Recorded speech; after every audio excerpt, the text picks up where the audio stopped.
ஆரம்பத்துல என்னென்ன விஷயத்துல உங்களுக்கு சண்டை வரும்? சண்டை வர்றது பார்த்தீங்கன்னா, இவர் கொஞ்சம் கோவப்படுவார் சார்.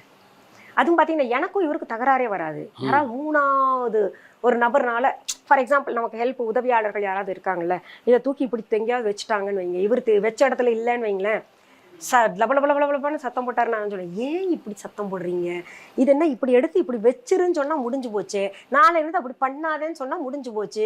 திரும்ப தப்பு பண்ணாவேன்னா நம்ம சத்தம் போடுறது இல்லை. திரும்ப திரும்ப தப்பு பண்ணா ஆனால் ஆரம்பத்துல இப்படி சத்தம் போடக்கூடாது இல்லை அப்படின்னு சொல்லிட்டு நான் வந்து சத்தம் போடுவேன். இந்த கோவத்தை குறைங்க, உடம்புக்கு ஆகாது அப்படின்லாம். பேசிக்கலி இவர் வந்து வில்லேஜில் வந்தனால அந்த மாதிரி கொஞ்சம் இருந்தாரு. இப்போ கொஞ்சம் நிறைய பிள்ளைங்க வளர வளர அதுவும் கண்ட்ரோல் பண்ணிட்டாரு.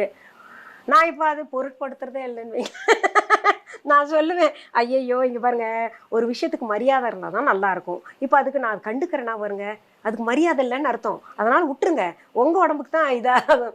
இன்னொன்று பார்த்தீங்கன்னா, 2 பேர் பற்றி ரொம்ப ஹியூமரஸ் சென்ஸ் இருக்குது சார். அதனால் எதுவுமே வந்து விளையாட்டா ஜாலியாக சிரிச்சுப்போம்.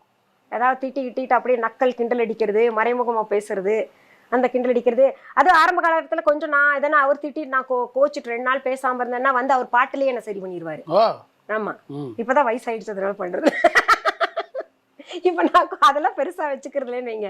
அப்ப எல்லாம் என்ன பண்ணுவார், பூ கொண்டாந்து வச்சுக்கிட்டு, இந்தா வாடாதே வசந்த மல்லிகை ரோசாவையும் பாரு. நான் 2 தடவை மூஞ்சி திருப்பிட்டு 3வது தடவை இந்தா புடி அப்படின்னு என் கையில வந்து வச்சுட்டு போவாரு. இல்லாட்டி அவரே வச்சு விட்டுருவாரு. அது ஒண்ணு. 2வது பாத்தீங்கன்னா வந்து சாப்பாடு ஊட்டி விட்டுருவாரு. நான் இப்போ கொஞ்சம் ஒல்லியா இருப்பேன், இப்போ தூக்க முடியாத அப்போ ஒல்லியா இருப்பேன் சார். ஜங்கு ஜங்குன்னு குழந்தை மாதிரி தூக்கிட்டு ஆடுவார் என்ன. அதெல்லாம் பண்ணி சரி பண்ணிடுவாருன்னு வைங்களேன். அப்புறம் வந்து அதான் பாட்டில் தான், அடி அண்ணு பொண்ணு சும்மா. நான் கிச்சனில் சமைச்சிட்டு இருப்பேன், பேச மாட்டேன். பேசாமல் இருந்தேன்னா அவருக்கு பைத்தியம் பிடிச்சிரும். நான் சைலண்ட்டாக இருந்தேன்னா டேஞ்சர் அப்படின்னு. நான் கத்திட்டேன்னா அவர் அதை பரவாயில்லன்னு விட்டுருவாரு கண்டுக்காம. நான் சைலண்ட்டாக இருந்தால் போச்சு அவருக்கு. ஈவன் நான் அப்படிதான்.